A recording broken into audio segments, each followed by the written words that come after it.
because she's trigger happy, and I think she absolutely has to be behind bars. She can appeal. Who knows if she will? What I still think is unfortunate is that the son, who kicked Mosher when he's lying on the ground bleeding, was able to just get probation. That kid should have been, at the very minimum, given some kind of community service, because he's grown into a monster. And I'm glad that the judge didn't buy the fact that she said she's profoundly remorseful. I thought that was very interesting that the judge had his staff, he and his staff went out and drove that stretch where the road rage and the weaving inside and out of traffic happened, and said there were 48 opportunities to either get away or stop this situation from escalating, and neither one of them did it. If you were listening on Friday, Paul Harris, my guest host and friend, wound up talking to both Daryl Mosher, Wesley Mosher's brother, and then Wesley himself on the show. So it was a very, very exciting show to hear from the family. We were also contacted by Wesley's mother. I think the family was just really ready to let loose once there was a sentence, and tell the world really how they felt, and chose this show to do it, which is phenomenal. Also over the weekend, and I have to tell you, because I told you I was going to Cleveland, and I went to the Rock and Roll Hall of Fame, but I also saw Casey and the Sunshine Band. I will tell you, I have to tell you about Casey. Oh, he's not as young as he used to be. Nevertheless, big news on Friday, a riot at North Point Training Center, the medium security prison not too far from Lexington, houses about 1,200 inmates.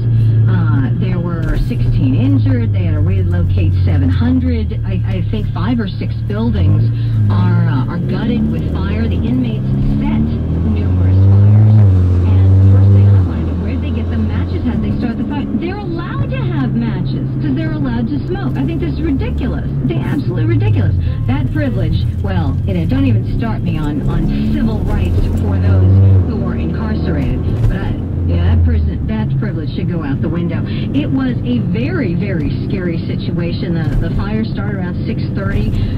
The special riot team had to come in, the special ops response team, and use tear gas to subdue the inmates, and then fire companies had to come in, and now you've got the prison union yelling, saying that this was bad because of the conditions that they have to work under, and oddly, they're under contract renegotiation right now. So I don't really believe 9 kinds of everything that they're saying, but it seems like, and the prison's not being, and neither is the state Justice Department being completely open about what started this, but apparently the prison was on lockdown because there was some racial tension going on, and then, the usual complaints over, the food's not good enough in prison. Well, there's an easy way to fix that. Don't go.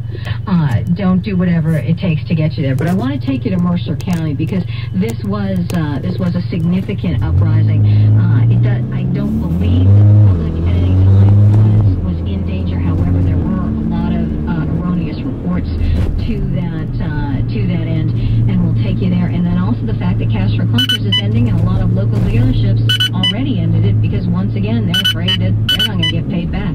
Stick around. I've also got the guest who was a military psychologist in charge charged with working with Guantanamo Bay interrogators, trying to get as much information from the terrorists and detainees as possible. Should be a fascinating interview.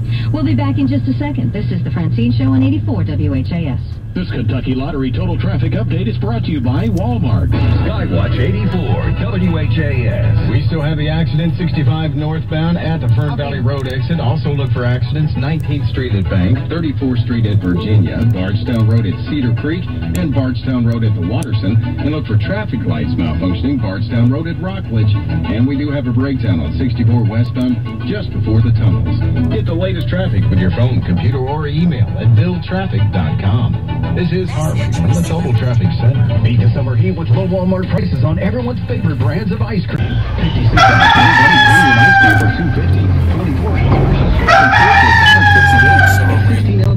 Sandy's cookies for $2.50. Save money, live better. Walmart. Rush Limbaugh, they have my brain, sizable the way it is, tied behind my back just to make it fair. Rush Limbaugh. Weekdays, noon to 3 on 84 WHJS. Soon, 7 semis full of fresh poultry material will pull into market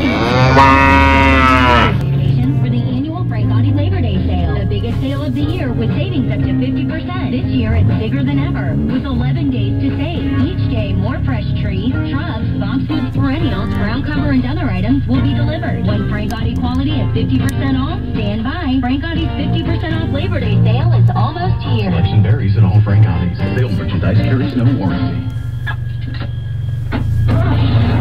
Okay, work till noon 30. Jay's teacher at 1, meeting at 2, Leah's piano at 3, pickup.